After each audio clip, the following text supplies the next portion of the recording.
The little silver bell on Jonah's keychain jingled softly as he set his keys on the restaurant table, and I felt that familiar surge of irritation wash over me.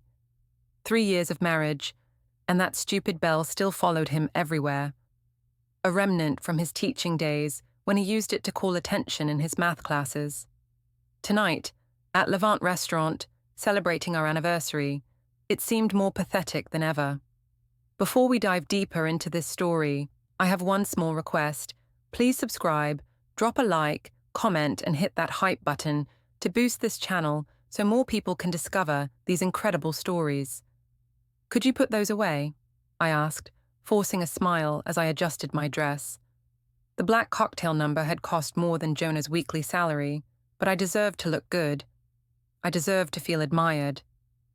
Jonah glanced at his keys, then quietly slipped them into his jacket pocket. Sorry, Irene. I didn't realize they were bothering you. That was so typical of him, always apologizing, always accommodating. At 36, my husband had settled into a routine of quiet acceptance that made my skin crawl. His brown hair was already thinning, his shoulders permanently hunched from grading papers, and he wore the same 3 ties in rotation. Sometimes I wondered what I'd ever seen in him. Felix should be here any minute, I said, checking my phone. I hope you don't mind that I invited him. He's been such a huge help with the Morrison Foundation event. Jonah's jaw tightened almost imperceptibly.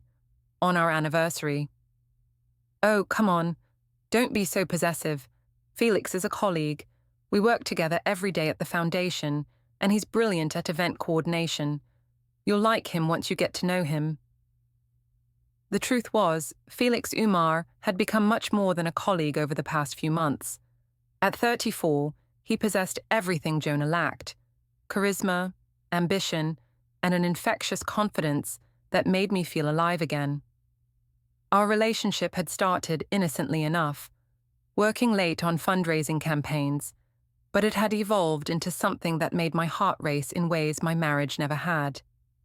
There he is, I waved as Felix entered the restaurant, his tall frame cutting an impressive figure in his tailored navy suit. Several women turned to look as he passed their tables, and I felt a thrill of pride knowing he was here for me. Irene, you look absolutely stunning, Felix said, leaning down to kiss my cheek. His hand lingered on my shoulder a moment longer than necessary, and I caught Jonah's expression darkening. Felix, this is my husband, Jonah. Jonah, Felix Umar.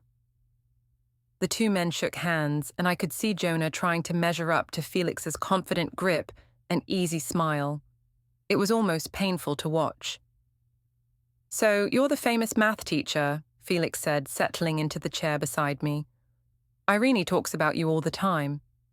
Does she? Jonah's voice was flat. Oh, yes. She's always saying how patient you are, how methodical, very steady. Felix's tone made steady sound like a euphemism for boring. I laughed, perhaps a little too loudly. Jonah is definitely steady. Sometimes I think he'd organize his sock drawer if he could color-code it. Felix chuckled, and I felt that familiar rush of having an audience appreciate my wit.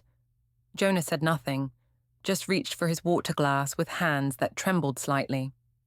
Actually, Jonah said quietly, I do organize my sock drawer. This sent Felix into another fit of laughter, and I joined in, not caring that my husband's face had gone pale. See? I told you. He probably has a little bell for that, too. A bell? Felix raised an eyebrow. Oh, you have to see this, I said, my voice getting louder as the wine took effect. Jonah carries this tiny bell everywhere. He used it in his classroom, and now he can't give it up. Show him, honey. Irene, please. Come on, don't be shy. It's adorable, really. He thinks it helps him stay organized, but honestly, it's just noise. Jonah's hand moved protectively to his jacket pocket. It's nothing important. Nothing important? I laughed again, and I noticed other diners beginning to glance our way. You carry that thing everywhere, to the grocery store, to parent-teacher conferences, even to bed sometimes. It's like a security blanket.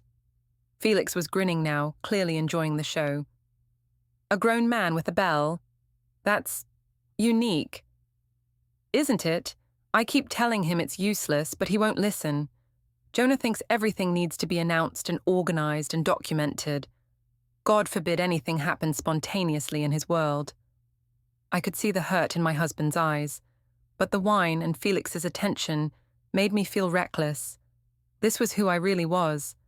Confident, witty, unafraid to speak my mind. Not the quiet housewife Jonah wanted me to be.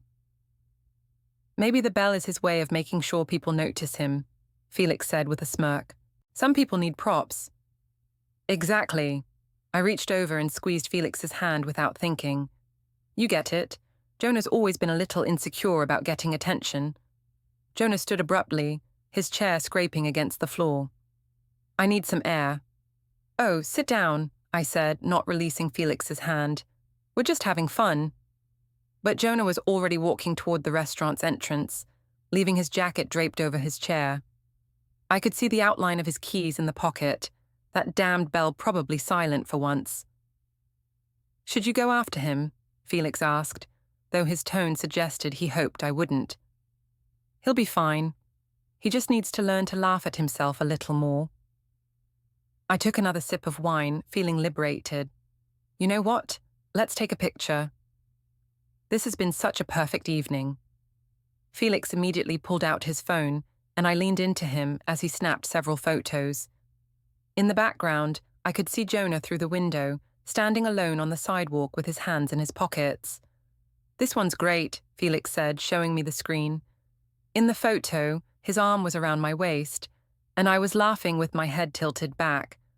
We looked like a couple celebrating something wonderful. Post it, I said impulsively.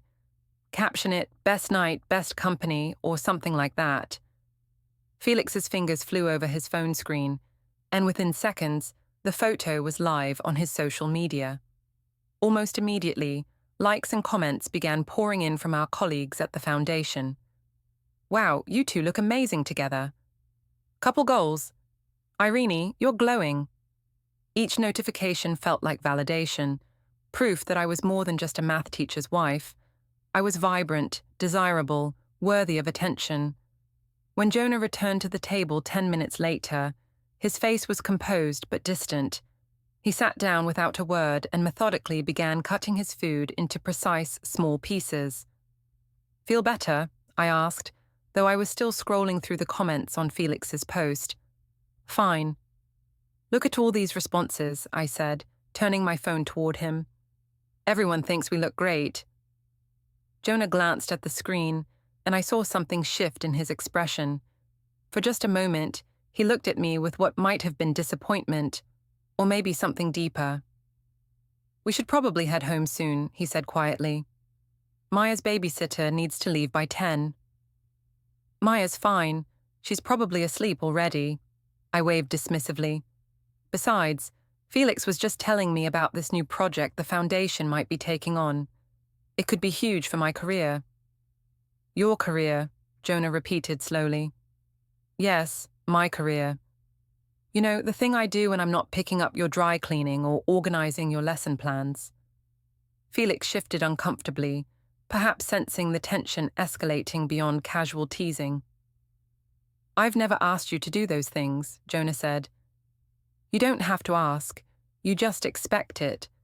Just like you expect me to find your little organizational quirks charming instead of annoying. I see. Jonah reached for his jacket and pulled out his keys. The bell gave a soft chime, and I felt my temper flare. There it is again. Do you hear that, Felix? Every movement, every decision announced by a tiny bell. Like he's afraid the world will forget he exists if he doesn't make noise. Irene, that's enough, Jonah said, his voice still quiet but carrying a warning I'd never heard before. Is it? Is it enough? Because I've been listening to that bell for 3 years, and I'm tired of pretending it's not the most ridiculous thing I've ever seen a grown man carry around.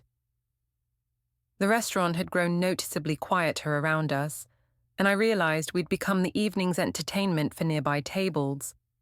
But instead of feeling embarrassed, I felt energized. For once, I was saying what I really thought. Those little bells are useless, Jonah. just like your color-coded folders and your perfectly organized desk and your need to document every single thing that happens in our house. It's all just noise, covering up the fact that you're boring. Jonah stared at me for a long moment, his keys still in his hand.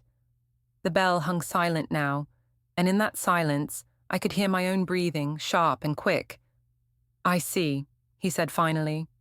Then he stood, placed a $50 bill on the table, and walked out of the restaurant without another word. Felix whistled low. "Damn, Irene, you really let him have it." "He needed to hear it," I said, though something cold was settling in my stomach. He's been living in this fantasy where we're some perfect little family, but real life isn't like his math problems. You can't solve everything with organization and patience. Still, maybe you were a little harsh? Was I? Or was I finally being honest? I drained the rest of my wine glass. You know what? I feel better than I have in months. Like I can finally breathe. Felix's phone buzzed with another notification. "Your post is really taking off. Look at this. It's got over 200 likes already." I looked at the screen again, seeing our faces bright with laughter, looking every inch the successful, attractive couple. In the corner of one photo, barely visible through the window, was Jonah's solitary figure on the sidewalk. "We look good together," I said. "We do," Felix agreed, and leaned over to kiss my cheek again. As we left the restaurant together, I felt a strange mixture of triumph and unease. I'd finally stood up for myself, finally stopped pretending that my marriage was something it wasn't.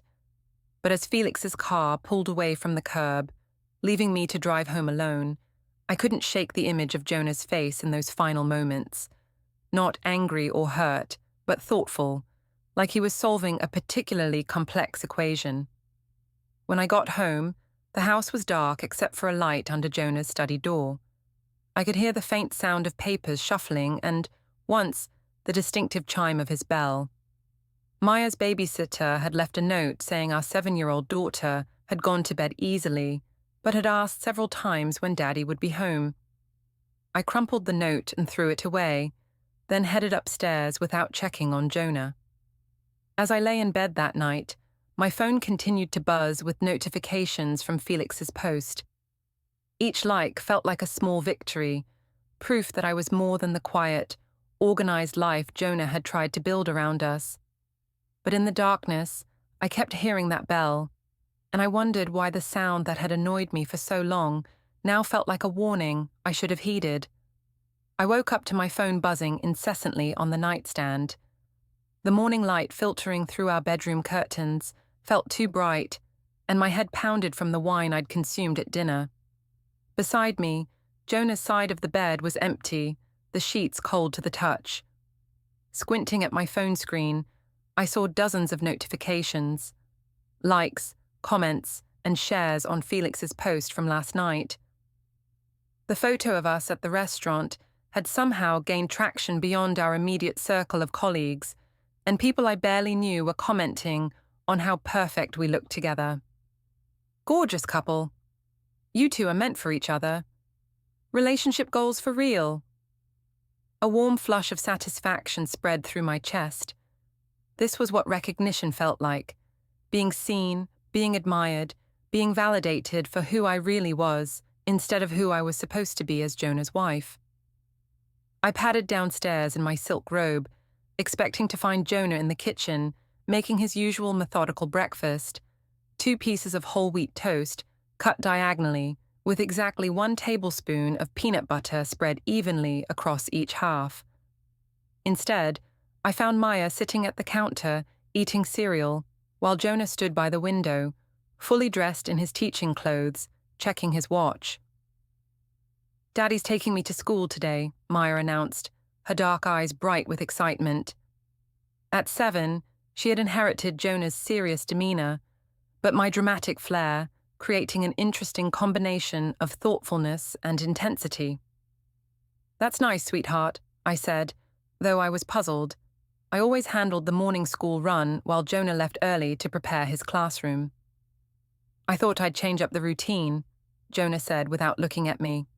His voice was neutral, polite even, but there was something different about his posture.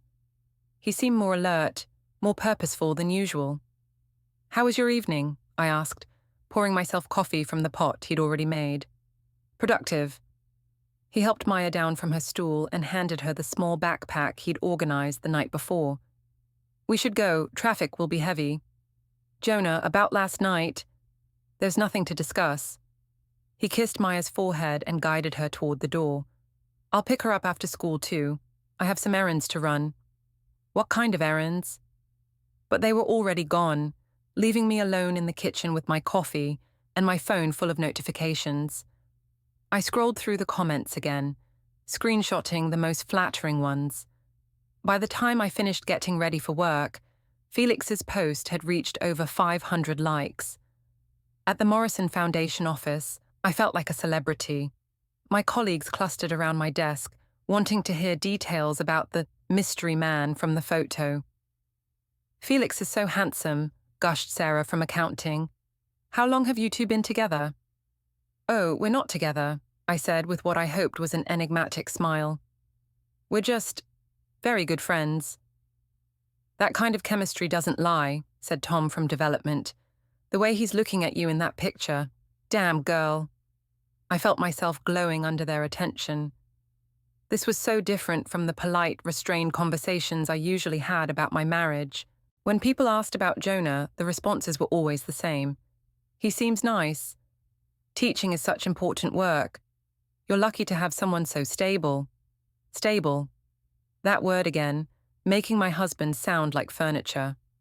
"Irene, could I see you in my office?" I looked up to see Patricia Williams, our HR director, standing behind my desk with a carefully neutral expression. The small crowd around my workspace dispersed quickly. "Of course," I said, following her down the hall to her corner office. Patricia closed the door and gestured for me to sit. She was a woman in her 50s who'd worked in non-profit management for decades, and she had a reputation for being direct but fair. "I wanted to talk to you about social media boundaries," she began, settling behind her desk. "I'm sorry." "The photo that's been circulating from last night. Several staff members have brought it to my attention, and I wanted to make sure you're aware of how it might be perceived." My stomach tightened. "It's just a picture from dinner. I don't see how that's anyone's business." Normally it wouldn't be, but when photos suggest a romantic relationship between colleagues, particularly when one of those colleagues is married, it can create complications for the organization. "Felix and I are friends. We work together on events. There's nothing inappropriate about having dinner."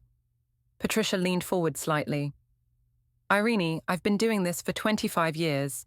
I can read body language in photos, and I can definitely read the comments people are leaving.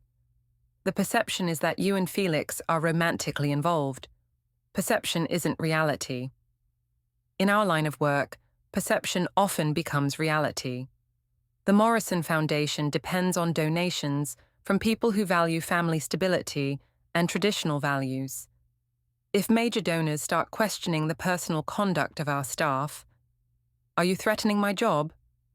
I'm asking you to be more mindful about what you share publicly. Keep your private life private, regardless of what that private life entails." I left Patricia's office feeling angry and defensive. Who was she to police my social media? Who was anyone to judge my friendships or my marriage? I was 33 years old, successful in my career, and perfectly capable of managing my own life.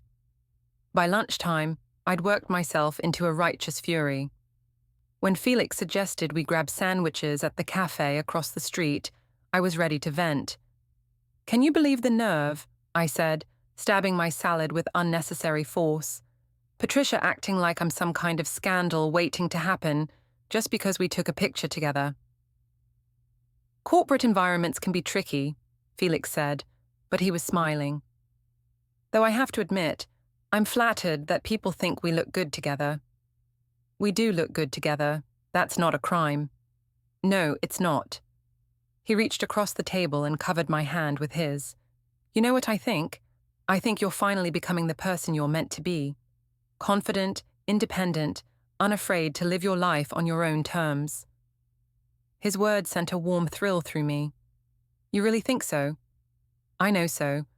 That woman in the photo last night, That's the real Irene, not the one who apologizes for taking up space or worries about what other people think. Jonah thinks I was too harsh with him. Were you? Or were you finally being honest about what you need? I thought about Jonah's face when I'd mocked his bell, the way he'd gone quiet and distant.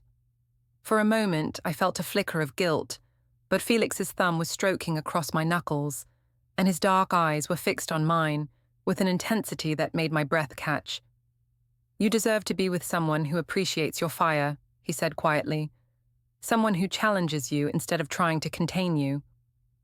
Felix, I'm just saying what everyone can see. You're vibrant, passionate, alive.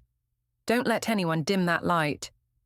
When we returned to the office, there was a new energy between us that felt dangerous and thrilling. Every time he passed my desk, every shared glance during meetings, every casual touch when he handed me documents, it all felt charged with possibility. That evening, I came home to find Jonah in his study with the door open. He was sitting at his desk with several manila folders spread out in front of him, each labeled with his precise handwriting. I could see tabs marked Household, Maya, and Financial, along with others I couldn't read from the doorway. What are you working on? I asked. Organization, he said without looking up. You were right last night. I do like to document things. Jonah, I may have been a little harsh. No, you were honest. I appreciate honesty. He finally looked at me, and his expression was calm, almost serene. I've been thinking about what you said, about the bells being useless noise. And I realized you might be right. Maybe I have been making noise to cover up other things. I felt an unexpected chill. What kind of other things? Oh, just life details, patterns, changes. He gestured to the folders. I'm working on being more systematic about tracking important information. That sounds very you. Yes, it does. He smiled, but it didn't reach his eyes. How was your day at work? I imagine people had thoughts about your photo. The way he said your photo made it clear he'd seen it, probably along with all the comments suggesting Felix and I were a couple. People are reading too much into a simple dinner picture. Are they? Yes, they are. Felix is a colleague and a friend. That's all.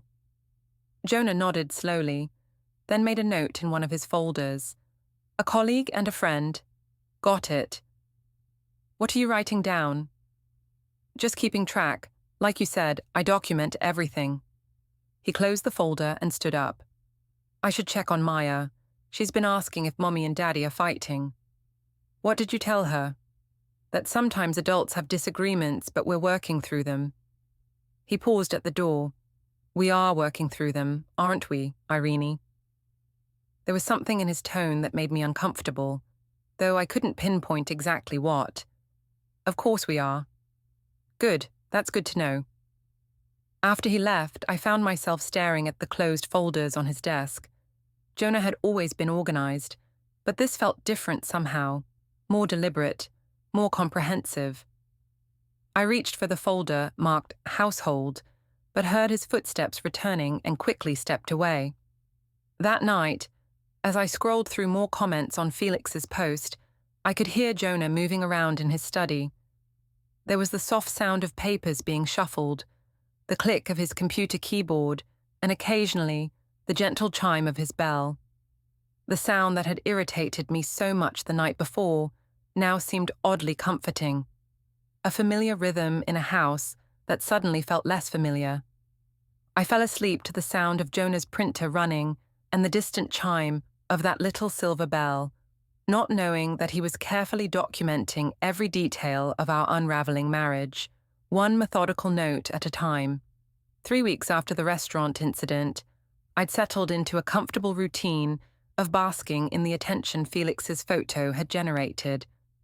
The initial buzz had died down at work, but Felix and I had grown closer, sharing inside jokes and lingering conversations that felt increasingly intimate. I told myself we were just good friends who happened to have amazing chemistry. At home, things had grown oddly peaceful.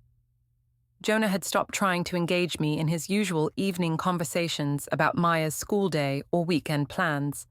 Instead, he spent most of his time in his study, emerging only for dinner and family activities.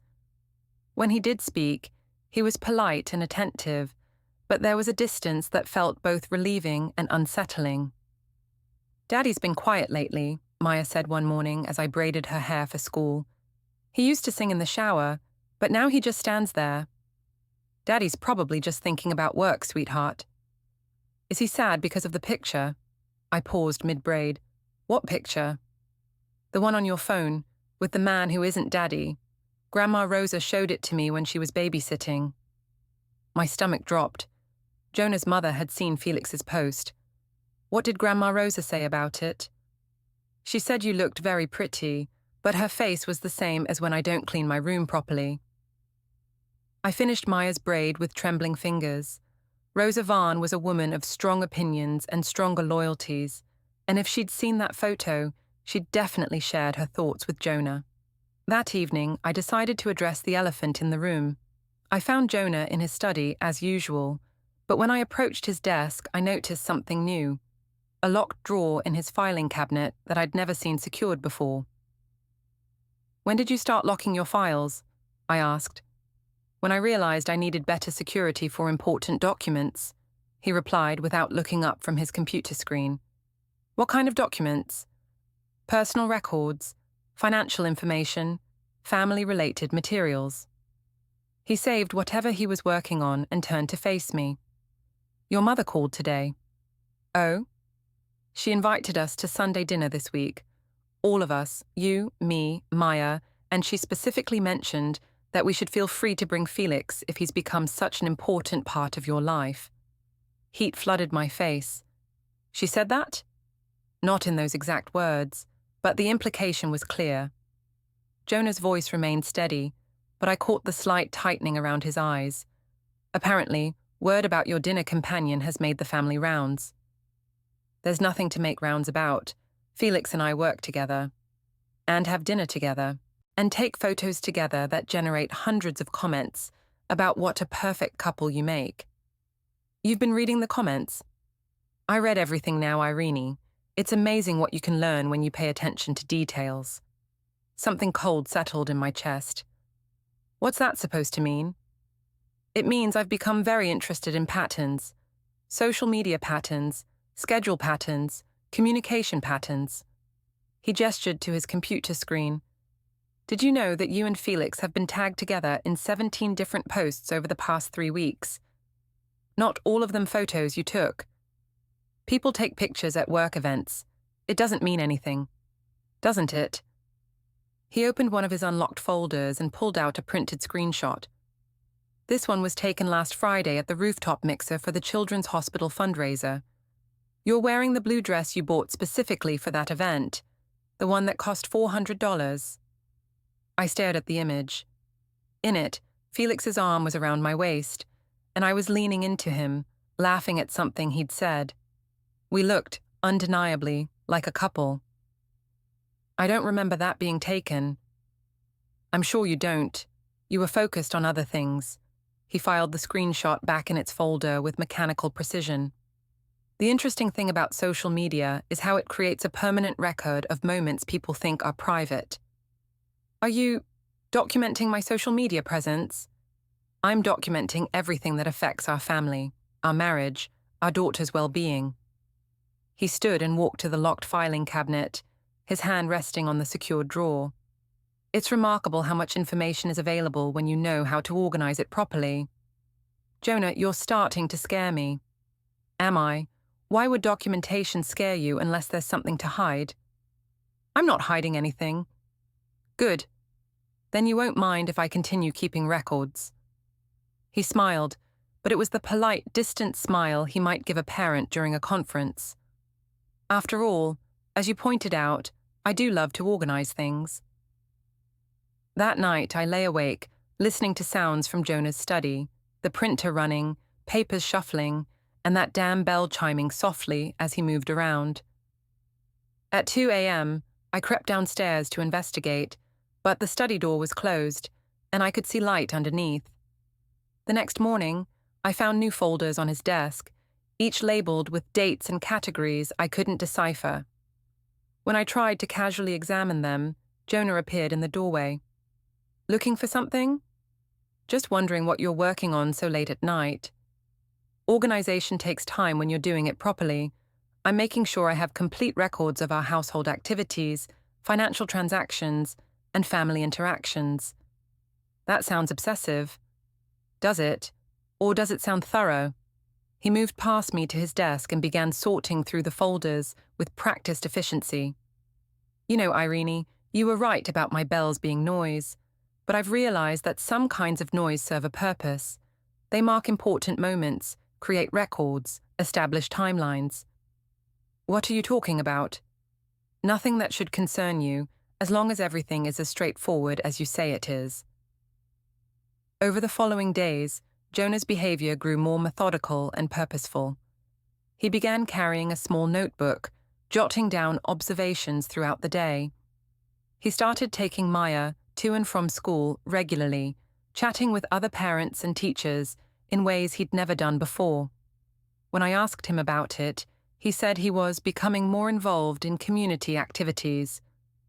The locked drawer in his study was joined by a second one, and I began noticing that he was printing and filing documents every night.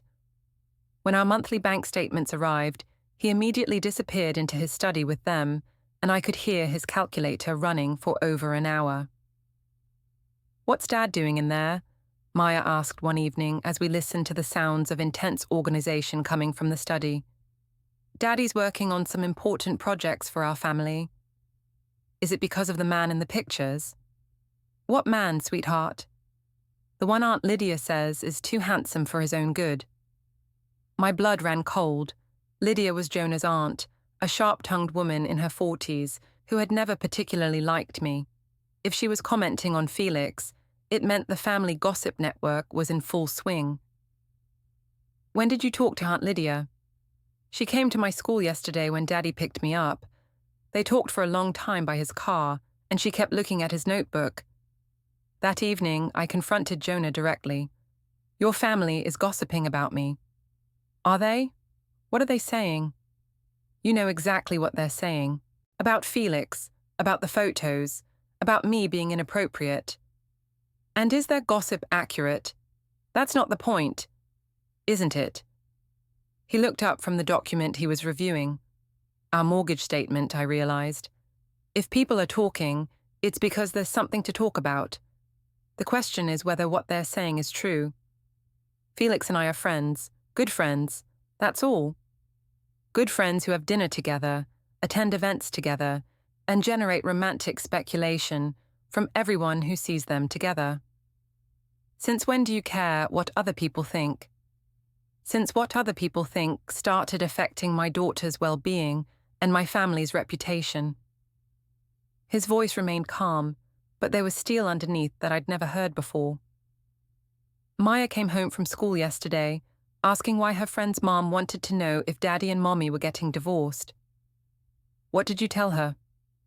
"I told her that Mommy and Daddy are working through some adult problems, and that no matter what happens, we both love her very much." "No matter what happens?" "Well, that depends on what happens, doesn't it?" He returned to his paperwork, effectively dismissing me.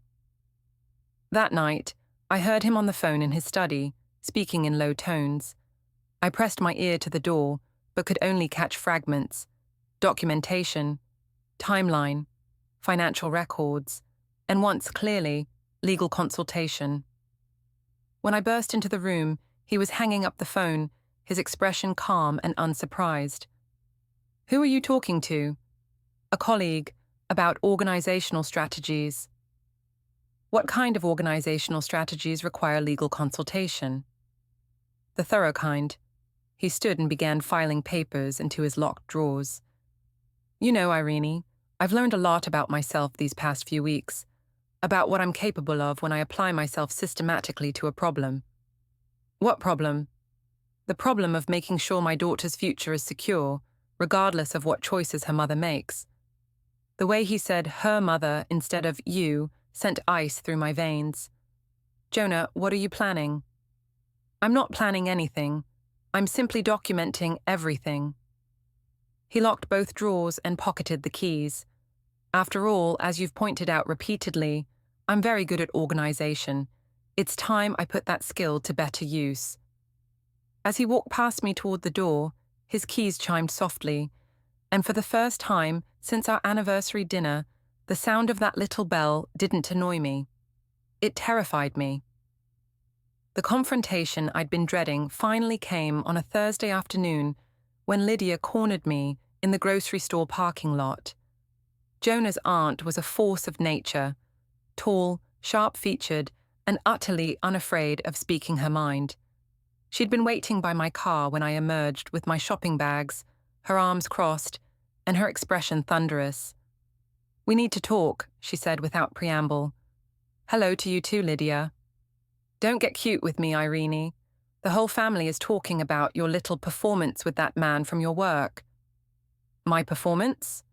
"The photos, the public displays, the complete disrespect for your husband and daughter." Her voice rose with each word. "Do you have any idea what you're doing to Jonah?" I felt my temper flare. "What I'm doing, I'm living my life. I'm being honest about who I am, instead of pretending to be some perfect little housewife. You're being selfish and destructive, and you're too self-absorbed to see it." "I don't have to listen to this." I moved toward my car, but Lydia stepped into my path. "Yes, you do, because someone needs to tell you what everyone else is too polite to say. Jonah is documenting everything, Irene. Every photo, every public appearance, every comment and like and share. He's building a case." "A case for what? What do you think?" Her eyes were hard. "My nephew isn't the pushover you think he is. He's methodical, patient, and when he sets his mind to something, he follows through completely." "Are you threatening me?" "I'm warning you. Jonah has been consulting with people who understand how to protect a father's interests when a marriage falls apart. And from what I can see, you're giving him plenty of material to work with."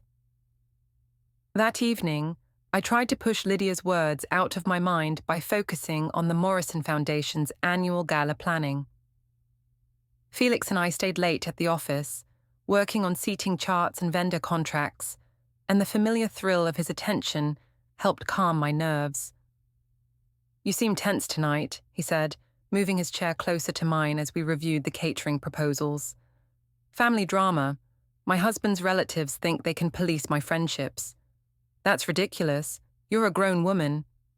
His hand settled on my shoulder, warm and reassuring. "You know what I think?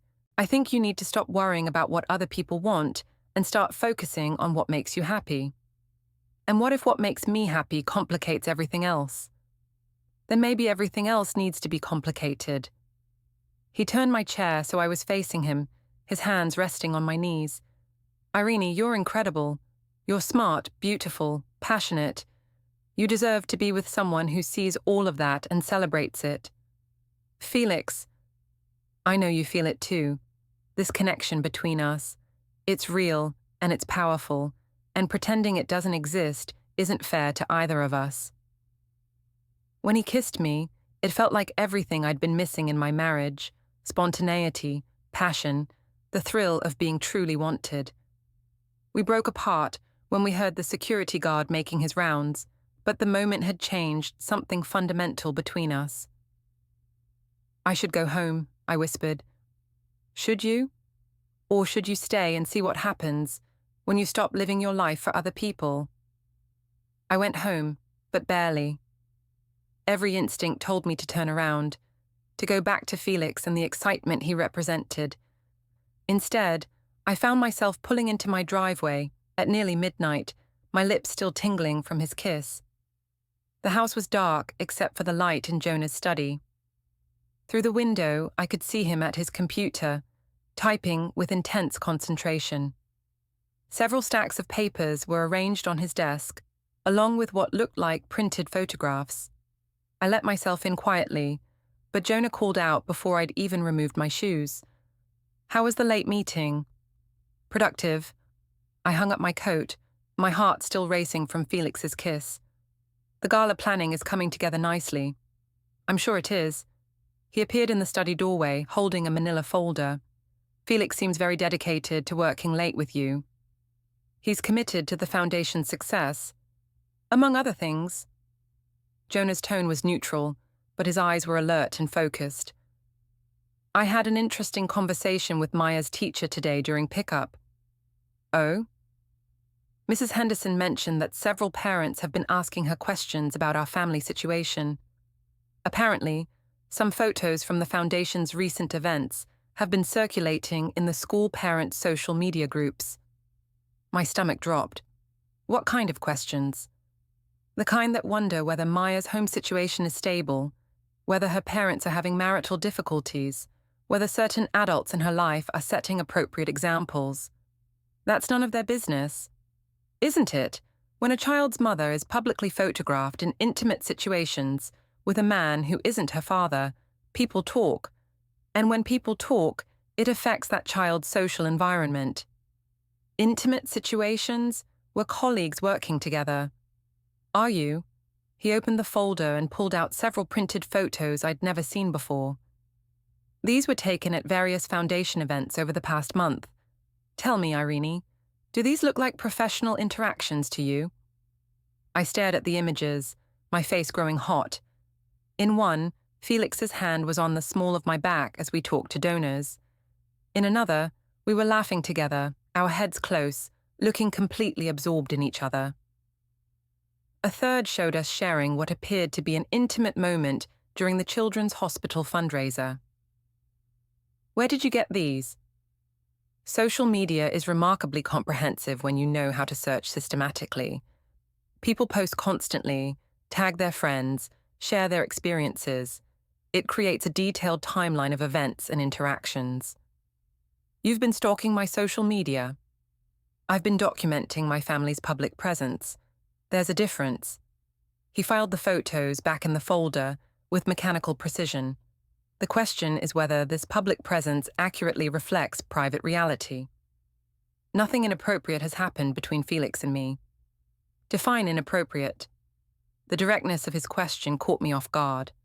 We're friends. Good friends. We work well together and we enjoy each other's company. And what? And what else, Irene? Because these photos suggest a level of intimacy that goes beyond professional collaboration. I felt trapped between honesty and self-preservation. We have a connection, a friendship that's become important to both of us. A connection. He nodded slowly, making a note in his ever-present notebook. How important? Important enough that I value it. Important enough that I'm not going to apologize for it or hide it to make other people comfortable. Including me? Including you? Something shifted in his expression, not anger or hurt, but a kind of resigned clarity. I see. Thank you for being honest. What are you going to do with all this documentation? Whatever becomes necessary to protect my daughter's best interests. Your daughter? What about your wife's interests? My wife seems perfectly capable of pursuing her own interests. He closed the folder and headed back to his study. I'm simply making sure all interests are properly documented and protected. That weekend, the situation escalated when Felix and I attended the Foundation's charity auction together. It was a high-profile event with local media coverage, and we'd been assigned to work as a team managing VIP donors. The evening went smoothly until the after-party, when Felix pulled me onto the dance floor. We look good together, he murmured as we swayed to the music. People are watching. Let them watch. Let them see how happy you are. Felix, this is getting complicated. Only because you're making it complicated. Life is short, Irene. Why waste it pretending to be someone you're not? When he kissed me on the dance floor, surrounded by our colleagues and donors, it felt like a declaration. Several people took photos, and by the time I got home that night, images of our kiss were already circulating online. Jonah was waiting in the living room when I walked in, his laptop open on the coffee table. Eventful evening, he asked. The auction was very successful. We raised over $200,000. I'm sure you did. He turned the laptop screen toward me. This photo was posted 23 minutes ago. It's already been shared 47 times. The image showed Felix and me kissing on the dance floor, my arms around his neck, his hands on my waist. We looked like lovers celebrating a perfect evening. Jonah, I can explain. Can you? Because this looks fairly self-explanatory. His voice remained calm, but his hands were trembling slightly as he closed the laptop. The question is what you want to do about it. What I want to do. Whether you want to continue this public relationship with Felix, or whether you want to work on our marriage, because you can't do both. You're giving me an ultimatum. I'm asking you to make a choice, a clear, honest choice that we can both live with. I stared at him, this quiet man who'd spent weeks methodically documenting my affair, and realized he was offering me a way out, a chance to choose Felix openly instead of continuing to lie. And if I choose Felix? Then we'll handle the practical matters as adults, with Maya's well-being as our primary concern. What practical matters? Divorce, custody, financial arrangements, all the things that need to be addressed when a marriage ends. He stood and gathered his laptop. Think about it, Irene, but think carefully, because once you make this choice, there won't be any going back. As he headed toward his study, his keys chimed softly in the quiet house, and I realized that the sound I'd once found so annoying had become the soundtrack to the end of my marriage.